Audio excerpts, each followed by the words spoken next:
There is a common complaint amongst roleplayers that their way of playing World of Warcraft is not supported.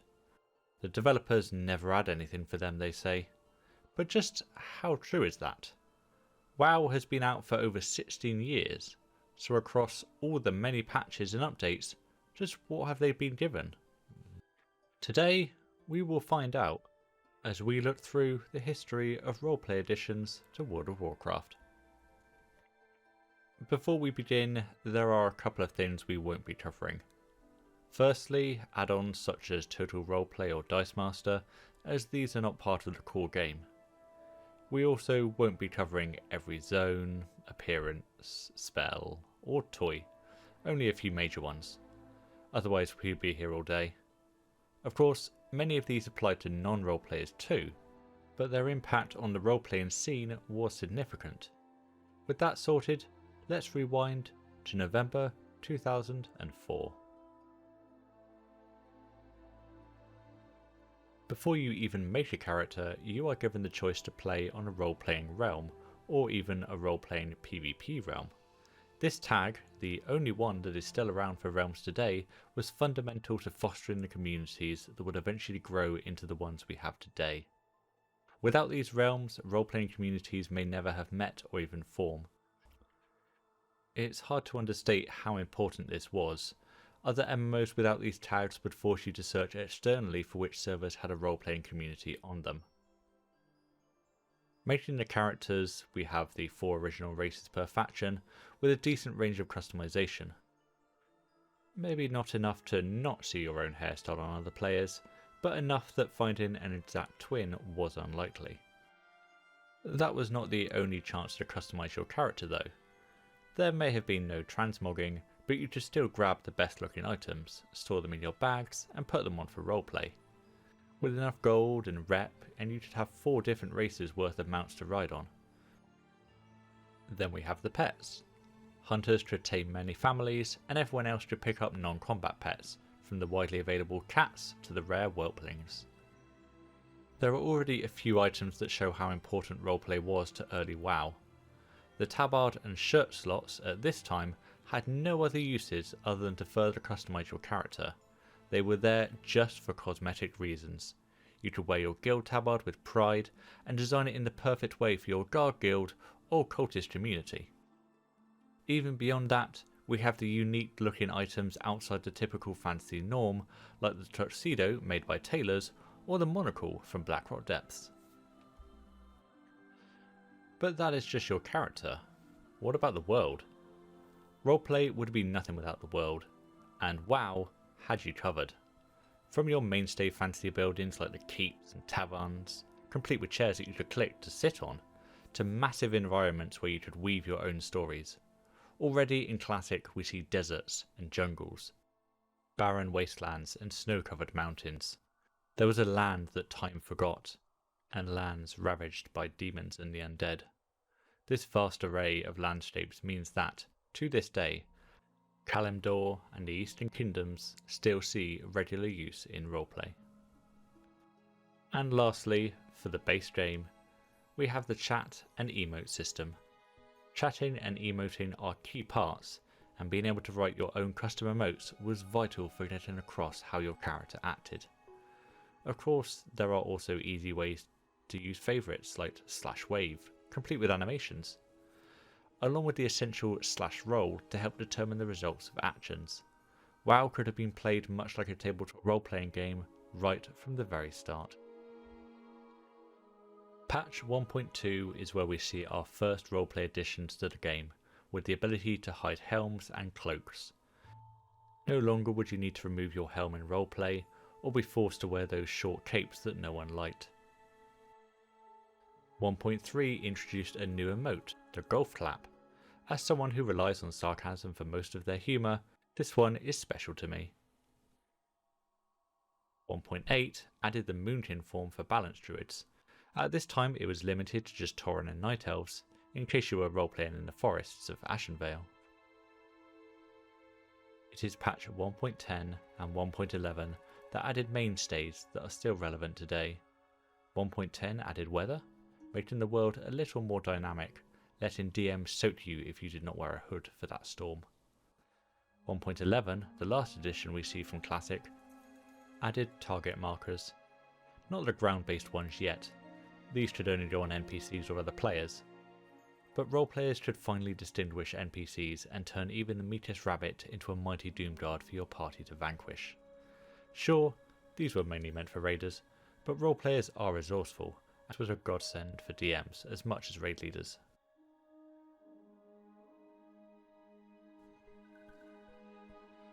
The Burning Crusade was the first expansion, and it continued to change roleplay in WoW. Even before you went through the Dark Portal, the Blood Elves made a profound impact on the Horde. Alliance roleplay is still the most dominant, but you only have to look at server events on the Horde side today to see how many Blood Elves invigorated the scene. Draenor did less so for the Alliance, but the chance to roleplay encountering these strange new races was something you only got to do once, and this was the first time it happened. While Classic's landscapes were more traditional, Outland was something entirely new. The stunning and unique landscapes of Blade's Edge and Netherstorm are examples that have not been repeated to this very day, and gave even more options to become potential threats to overcome in your narratives. In this strange new world, you could finally fly. Most used the long-awaited griffins and wyverns that you've been riding for years via flight masters, and for druids, they had a flight form at long last to add to their collection. Later on, we would see even more flying and ground mounts, opening the floodgates for options that were not horses. As for cosmetic additions, titles became available to select for your character. Formerly they were awarded for just PvP, but the Burning Crusade added titles from other sources. And lastly, for the first expansion, we see even more cosmetic options, such as frying pan weapons and zebra-skinned party hats. But also the first recolors of tier sets. The Purple Judgment recolor from Dungeons meant your gnome warrior could dress in an even cooler version of the popular set from Classic, bound by class no longer. Recolors and lookalike pieces stayed with us until tier sets finally departed, for a bit. Illidan's arrival in patch 2.1 brought two very popular items, a blindfold and one of the most popular shields in the game, the Bulwark of Azeroth, as one of the only few tower shields in the game. This patch also marked the first time a druid form got a new model, the Epic Flight form. Keeping up the trend of non-roleplaying editions still being useful, 2.3 brought guild banks. Without the need to put leatherworking drums or potions that raiders would need, roleplayers could fill up their guild banks with hundreds of different equipment models in the game, passing rare drops to those who would have a use for them. And lastly, for the Burning Crusade, while not an addition, patch 2.4 was in memoriam of Gary Gygax, the game designer and author best known for co-creating the pioneering role-playing game Dungeons & Dragons. This goes to show that the developers of the game were keen role-players and understood the impact that this role-playing game had on the entire genre. While game mechanics always came first, the role-playing game aspect of the MMORPG was still regarded as a foundational part of the experience. Wrath of the Lich King added the first new class to the game. For role-players, this signified vastly different character potential.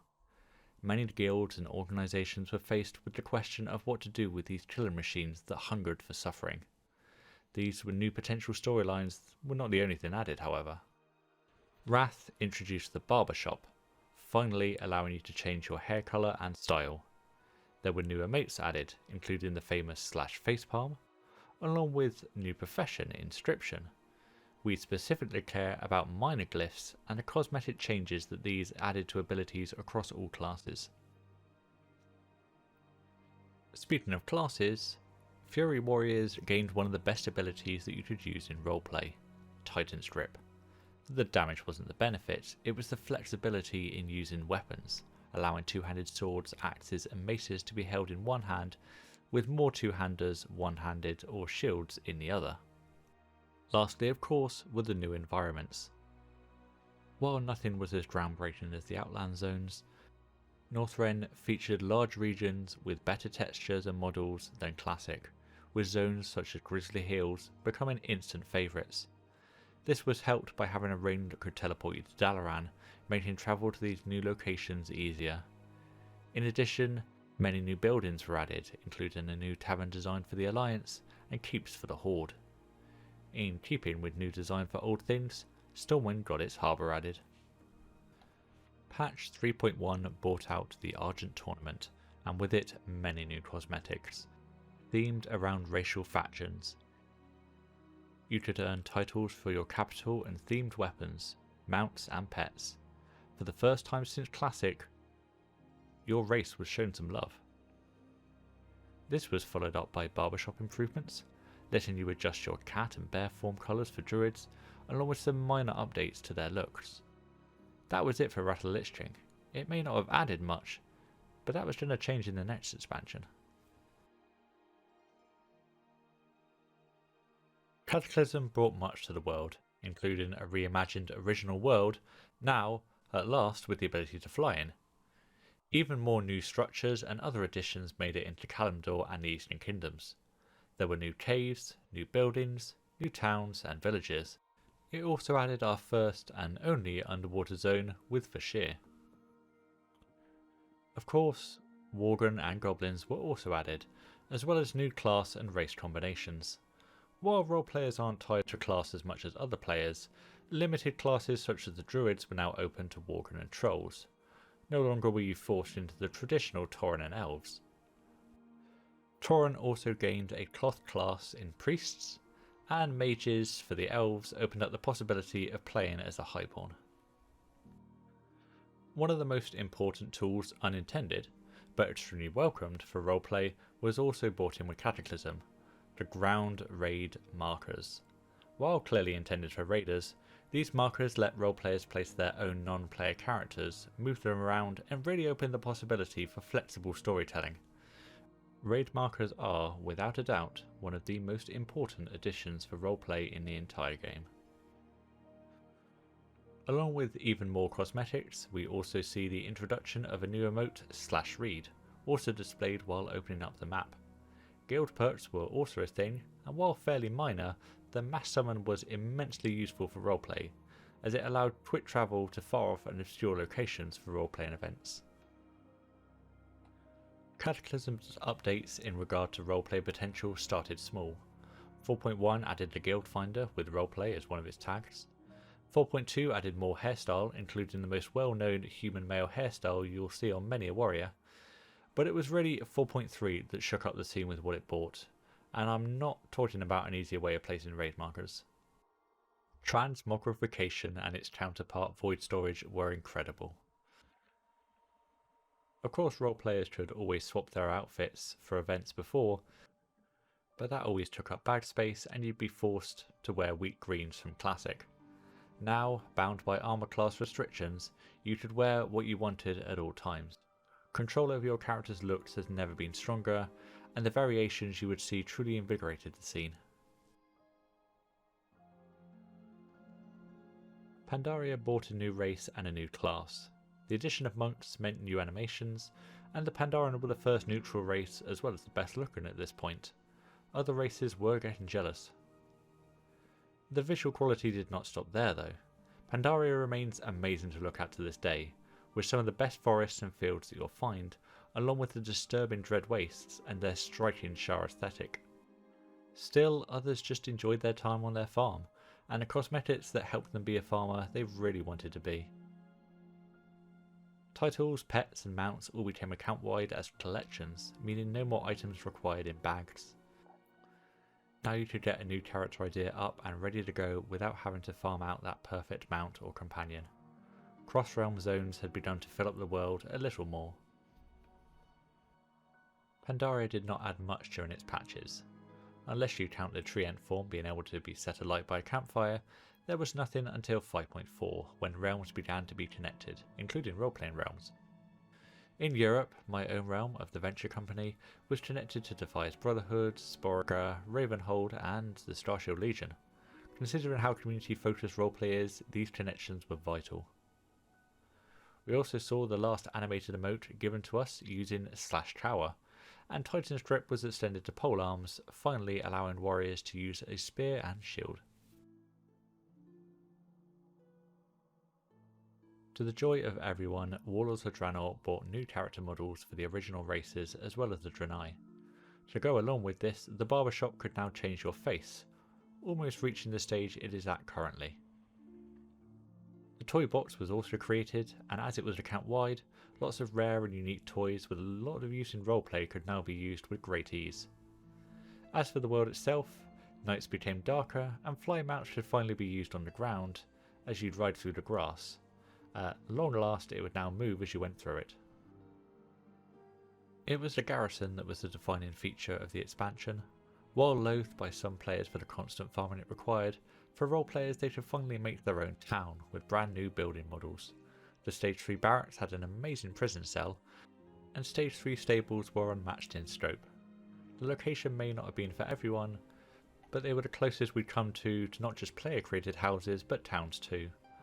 Role-playing garrisons was a treat and something still easy to do now as travel is convenient to them. They were also the source of class cosmetic sets, so that was another point in their favour. Warlords, however, was known for its weaker patches, and it is the same on the role-playing front. Blood Elves got their new models in 6.1 and the Shipyard extended the garrison in 6.2, but that was all.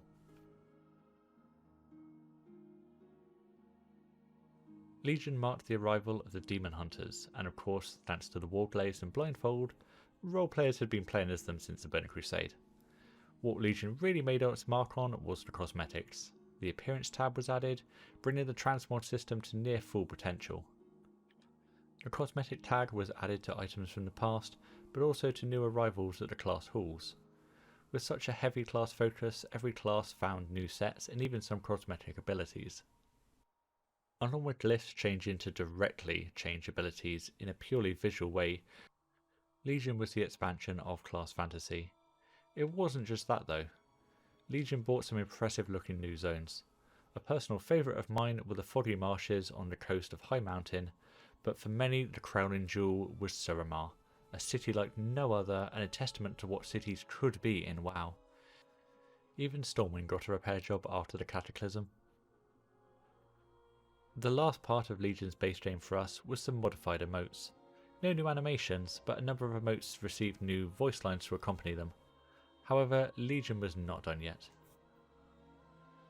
7.1 added appearance sets, allowing easy mods to a set that you completed. While not much, it helped move the system forwards. 7.1.5 added the Love Boat from Love is in the Air. I haven't talked about specific toys, but this one is special in that it is the only boat in a game a player can control, and you can even bring along a friend to sit in it.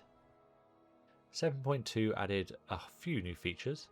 Class mounts were a big one for most players, including the Rhodes Raven, which is still a rare bird mount that is not a parrot or vulture. However, for role players specifically, 2 more minor touches were added. From the Darkmoon Fair, you can now buy inky black potions. That set the world a bit darker for 2 hours, really adding to the ambience of those nighttime or ominous events. Characters could also turn their heads to face who they were targeting, a real great change that makes social interactions more engaging and realistic. Battle for Azeroth introduced the new allied race system, starting with the Lightforged Draenei, Void Elves, High Mountain Tauren and Nightborn, and then Dark Irons and Mag'har once the game came out. This was the biggest influx of new races we'd seen, and BFA would not stop there. For a few of the Horde races, they may have felt like a brand new character, as those crooked backs could finally be straightened. It wasn't just races though, as BFA changed up realms to add the War Mode feature. This removed the PvE and PvP tag from realms, meaning that roleplay and normal were the only tags left. Players who longed for RP PvP battles on PvE realms could finally get involved, while players on PvP realms could do events in peace now. Communities were also added, and as we've mentioned multiple times, for roleplaying the community you play in is vital. More communication tools are always welcome. As for additions to the world, along with multiple cosmetic toys and sets from island expeditions, we saw 2 enormous cities in Dazar'alor and Borealis. These 2 were on Suramar's scale, and with their more grounded tone compared to Shadowlands high fantasy, they were full of houses to live in and streets to explore. And then we have the other zones, including the spooky forest of Drustvar and the detailed desert of Vol'dun. The focus on races did not stop with BFA's launch. Heritage armor for some of the original races came out in patch 8.1. Night Elves, in line with the story, got the Night Warrior Eye option. For everyone else, 8.1 bought offhand books sheathing on the belt instead of just vanishing. And later on, to replace an add-on that was broken, the Elixir of Tongues was added to allow Horde and Alliance to speak to each other. Patch 8.1.5 added in the Koltiran and Zandalari trolls, while 8.2 gave more heritage armor for gnomes and Tauren. That wasn't it for 8.2, as more transmog changes meant that you could hide every slot except legs now. 8.2.5 brought in the much anticipated Goblin and Worgen updated models, after the others had been updated in Warlords. It also gave us Party Sync, a way to help fix the nightmares of phasing for zones used in roleplay, even if it did have its limits. Finally for BFA, 8.3 added the final allied races of Volpira and Mechanomes, as well as some backpacks from Recruiter Friend or Horrific Visions.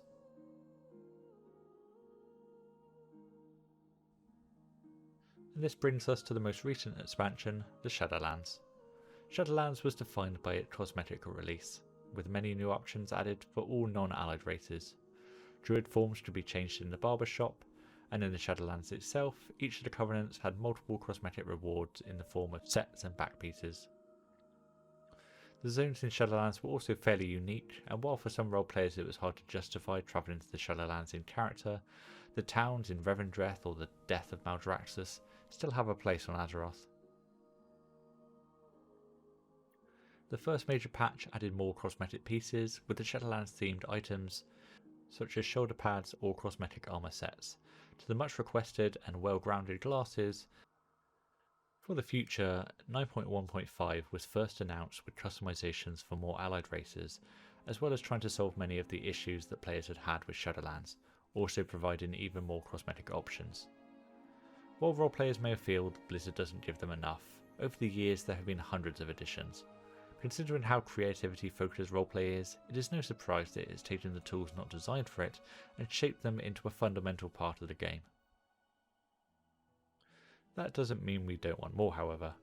Roleplay has become less important to the game as it has progressed, and spending developer time on it makes less financial sense than working on PvE or PvP. That's it for the history, however.